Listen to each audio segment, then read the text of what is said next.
Selamat pagi, ketemu lagi dengan saya Miska Sandalembang.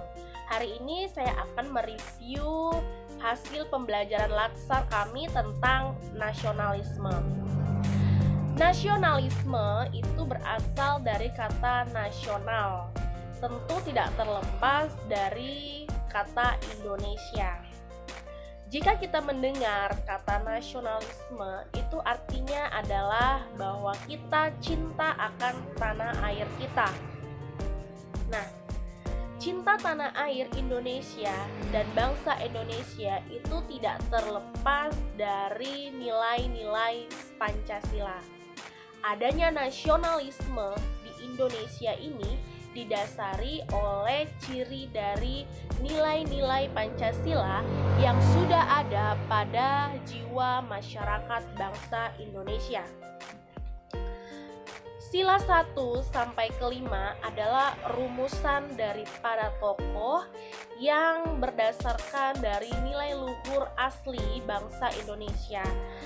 Nilai-nilai Pancasila yang ada di bangsa Indonesia itu pertama misalnya adalah percaya akan adanya Tuhan yang Maha Esa, punya rasa jiwa kemanusiaan yang tinggi, saling menjaga persatuan dan kesatuan, jiwa gotong royong, serta keadilan sosial.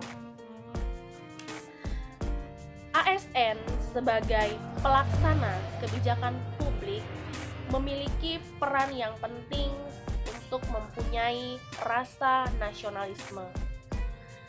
Peran ASN yang melaksanakan kebijakan publik, pelayanan publik, pemersatu NKRI tentu erat kaitannya dengan pekerjaannya sebagai pelayan publik, melayani masyarakat sebagai pemersatu NKRI.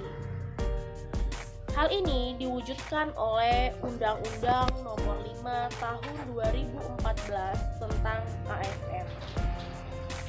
Untuk menunjang peran-peran ASN sebagai pelayan publik, kebijakan publik, dan pemersatu NKRI, maka jabatan dalam aparatur sipil negara terdiri dari fungsi administratif, fungsi fungsional, dan pimpinan tinggi.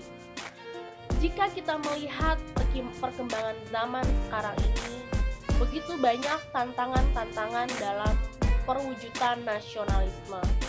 Misalnya saja di era revolusi industri 4.0, kita melihat bahwa teknologi sudah semakin berkembang. Hal itu menunjang pekerjaan kita sebagai ASN, namun hal itu juga menimbulkan dampak negatif yang dapat menggerus nilai nasionalisme. Misalnya saja, perkembangan teknologi sekarang ini di era digitalisasi membuat anak-anak bangsa Indonesia dapat mengakses berbagai hal lewat media sosial, tetapi jika tidak ada penyaring dalam hal itu, maka bisa menggerus nilai-nilai luhur kebudayaan bangsa Indonesia. Contohnya saja, anak-anak di masa muda sudah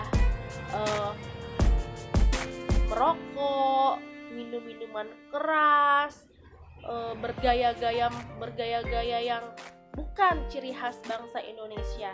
Hal itu merupakan salah satu tantangan dari nasionalisme di era perkembangan teknologi sekarang ini.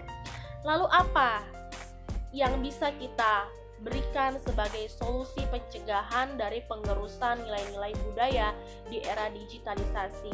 Yang pertama adalah kita harus tetap menerapkan cinta kita terhadap bangsa Indonesia dengan mengikuti perkembangan zaman yang positif tanpa meninggalkan nilai-nilai asli dan budaya bangsa Indonesia itu yang berlandaskan Pancasila.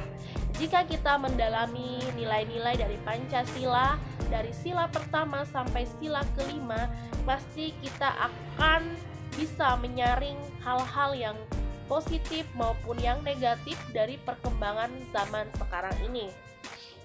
Nah, itulah yang bisa saya sampaikan dari pembelajaran kami hari ini. Yang bisa saya simpulkan dan yang bisa saya dapatkan dari hasil pembelajaran ini adalah bahwa mengikuti perkembangan zaman itu sudah pasti, tetapi yang tidak boleh kita lupakan adalah nilai dan ciri khas kita sebagai bangsa Indonesia yang berlandaskan Pancasila. Lah, itu sekian dari saya, kurang lebihnya mohon dimaafkan.